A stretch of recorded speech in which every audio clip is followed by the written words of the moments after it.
तो UP triple S three junior assistant 5512 की typing चल रही है और कल 1 दिसंबर का आप लोगों ने सभी टाइपिंग 1 दिसंबर तक की हो चुकी है। आज 2 दिसंबर से टाइपिंग स्टार्ट हो चुकी है और हमारे आपने रिव्यू देख लिए होंगे। मैं साक्षी के साथ मैंने कल एक पॉडकास्ट की थी, वहाँ पर किस तरह का पैटर्न आ रहा है और किस तरह से आपको आगे स्ट्रेटजी अपनानी है उसके बारे में उन्होंने बताया। इसी को हम आगे बढ़ाएंगे कि आयोग ने थोड़ा सा लेवल अपना अप कर दिया है, तो आपको अब क्या स्ट्रेटजी अपनानी पड़ेगी, क्योंकि जो पैटर्न 23 को आया था वो कहीं ना कहीं 30 तक नहीं देखने को मिला। इंग्लिश थोड़ी सी बढ़ा दी है, हिंदी भी मेरा मानना है कि इजी तो आ रही थी, लेकिन कल थोड़ी सी 1 दिसंबर को जो हिंदी का प्रतिशत है उसको भी इंक्रीज किया।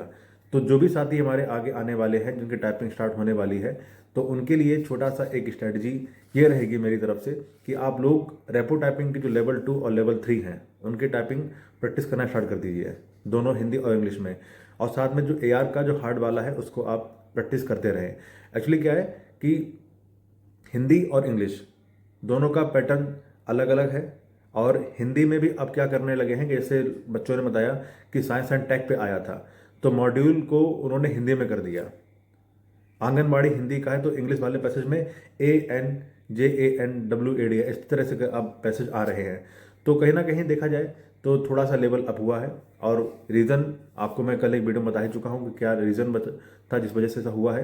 तो आप लोगों को सिर्फ और सिर्फ करना ये है कि जितने भी आपको हार्ड लेवल दिखते हैं किसी भी सॉफ्टवेयर पर, अगर आप प्रैक्टिस कर रहे हैं AR पर या सोनी पर कहीं पर भी, तो जो आपके हार्ड लेवल हैं जैसे रेपो टाइपिंग का लेवल 2 और 3 काफ़ी हार्ड पैसे दिया हुआ है, तो यहाँ पर आपको प्रैक्टिस करनी है। प्रैक्टिस में एक चीज़ आपको ध्यान से इतना रखना है कि आपको 40+ स्पीड लेकर नहीं जानी है। आपको सिर्फ टारगेट बनाना है कि हिंदी में हमको 25 से ऊपर लेकर जाना है, इंग्लिश में 30 प्लस सिर्फ क्वालिफाई करना है।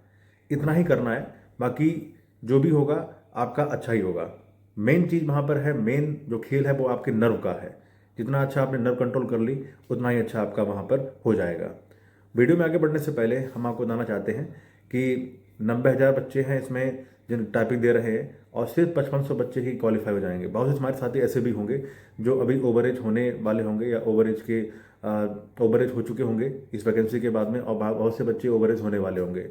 तो अब आपके सामने नेक्स्ट जो वैकेंसी आने वाली है वो होमगार्ड की है। 41,000 होमगार्ड की वैकेंसी आ चुकी है, तो उसकी स्ट्रेटजी को हम बनाएंगे आपके लिए और किस तरह तैयारी करनी है आपको उसके बारे में हम आपको सजेस्ट करेंगे। फिलहाल कुछ बुक्स हैं जिसको मैं सजेस्ट कर रहा हूँ आपको कि आप उन बुक्स को तैयारी कर लीजिए। तो आपका जो होम गार्ड में अगर आप सपना देख रहे हैं कि हमें कोई ना कोई गवर्नमेंट जॉब आज के टाइम में मिल जाए, तो आपको वहाँ पर भी क्वालिफाई हो सकते हैं। हम 1-2 बुक के बारे में बता देते हैं, आप उसके बारे में आप एक बार एनालिसिस करिए। और मेरा मानना है कि अगर आपको होम गार्ड में बनना है तो इन बुक्स को आप जो प्रेफर करिएगा। तो हमारे जो भी साथी जो इस टाइम टाइपिंग दे रहे हैं, और मेरा मानना है कि 90,000 बच्चों में से सभी का तो सिलेक्शन होने वाला नहीं, 5500 बच्चों का सिलेक्शन होगा, ऑलरेडी बता चुका हूँ मैं पहले भी। तो अब आगे आपके सामने एक अच्छी भर्ती आ रही है उत्तर प्रदेश होमगार्ड की। इसका नोटिफिकेशन आ चुका है, 41,000 प्लस वैकेंसीज आपको देखने को मिलेंगी। तो उसकी तैयारी स्ट्रेटेजिकली क्या होनी चाहिए, किस पैटर्न वाइज तैयारी होनी चाहिए, इसके लिए अग्रवाल एग्ज़ाम कार्ड ने आपकी 2 बुक्स लॉन्च की हैं। इसमें एक है स्टडी बुक्स। इसमें आप अगर इसकी स्पेशलिटीज़ देखेंगे तो आप ये पाएंगे कि देखिए, सबसे पहले सिलेबस के अकॉर्डिंग उत्तर प्रदेश राज्य पुलिस एवं प्रशासनिक व्यवस्था, ये सारा का इसमें दिया हुआ है। और साथ में मेरा मानना है कि अभी आपने देखा होगा कि जो यूपी पुलिस का ट्विटर ऑफिशियल ट्विटर हैंडल पे है, तो वहाँ पर आपको यूपी पुलिस की वैकेंसी भी आने वाली है, कांस्टेबल की लगभग 30,000 तक वैकेंसी आपको देखने को मिलेगी। तो जो भी साथी अभी अगर उत्तर प्रदेश राज्य पुलिस व्यवस्था, महिला सशक्तिकरण, मानव अधिकार संरक्षण, या जो साथी हमारे पुलिस की कांस्टेबल की तैयारी करना चाह रहे हैं, तो आधा तो सिलेबस आपका यहीं से कवर हो जाएगा। तो देखिए, आतंकवाद हो गया और GS, भारतीय इतिहास, ये सारा का सारा सिलेबस आता ही है। जो यूपी कांस्टेबल का सिलेबस है वही होमगार्ड का सिलेबस है।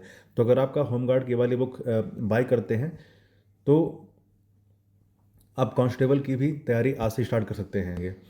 ये सारा का सिलेबस है। सिलेबस अकॉर्डिंग देखिए, कांग्रेस के मंत्रालयों का इस्तीफा और कैबिनेट मिशन जो भी आया था भारत में, भारतीय कला एवं संस्कृति, ये वाला, तो जो भी सिलेबस है, सिलेबस अकॉर्डिंग उन्होंने इस बुक को बनाया, डिज़ाइन किया हुआ है। पॉलिटी का एक बहुत ही बड़ा फैक्टर हर एक एग्ज़ाम में देखने को मिलता है। और ये जो पॉलिटी है, पॉलिटी के साथ में ज्योग्राफी है और ये इकोनॉमिक्स है। ये अगर आप होम गार्ड की तैयारी कर रहे हैं तो साथ साथ में आपका यही सेम सिलेबस आपको यूपी पुलिस कांस्टेबल में देखने को मिलेगा। तो देर ना करिए, इस बुक को आपको ज़रूर बाय करना चाहिए। थोड़ा सा जनरल साइंस भी है, ये जनरल साइंस है, इस तरह की ये बुक है, आपको देखने को मिलेगी। और ये थ्योरी है इसके साथ में। उसके साथ में अब आते हैं हम लोग सेकंड बुक में। ये है प्रैक्टिस सेट। यहाँ पर आपको 10 प्रैक्टिस सेट मिलेंगे। ये भी अग्रवाल एग्ज़ाम कार्ड की पब्लिकेशन की बुक है। तो प्रैक्टिस नंबर जो भी आपने वहाँ पर थ्योरी वाली बुक थी, स्टडी बुक थी, वहाँ से जो भी आपने कॉपी किया होगा या तैयारी की होगी, तो उसको अच्छे से तैयार करने के लिए, अपने आप को परखने के लिए, जांचने के लिए कि हमारी तैयारी कितनी हो चुकी है, तो यहाँ पर आप प्रैक्टिस सेट लगा सकते हैं। तो जो भी साथी हमारे होम गार्ड की तैयारी कर रहे हैं, वो इन 2 बुक्स को जो प्रेफर करें, जिससे आपका सिलेक्शन और अच्छे से अच्छे मेरिट के साथ हो पाए। बुक्स की लिंक डिस्क्रिप्शन में दिया हुआ है, आप वहाँ से जाकर इनको बाय कर सकते हैं। तो हमारे जो भी साथी यूपी होमगार्ड की तैयारी करना चाह रहे हैं, तो वो इन बुक्स को प्रेफर कर सकते हैं। और जो भी साथी हमारे अभी जिनके टाइपिंग रिमेनिंग बची हुई है, तो वो लोग अब रेपो टाइपिंग के लेवल 2, लेवल 3 और AR के हार्ड लेवल को प्रैक्टिस करना स्टार्ट कर दीजिए। जैसा कि मैंने ऑलरेडी आपको बताया हुआ है कि सिर्फ आपको 30 और 25 की स्पीड निकालनी है। आपकी स्पीड जो भी आ रही है घर पे 45, 30, 39 या 35, जो भी स्पीड आ रही है, उससे कोई मतलब नहीं है। सिर्फ आपको वहाँ पर पैसेज को क्वालिफाई करना है। इतना कर लीजिएगा तो आपका हो जाएगा, क्योंकि अब धीरे धीरे इंग्लिश का लेवल आयोग बढ़ा रहा है, तो उसके अकॉर्डिंग आपको अब प्रिपरेशन करनी पड़ेगी। तो ठीक है, फिर मिलते हैं अगले वीडियो में। तब तक के लिए नमस्कार।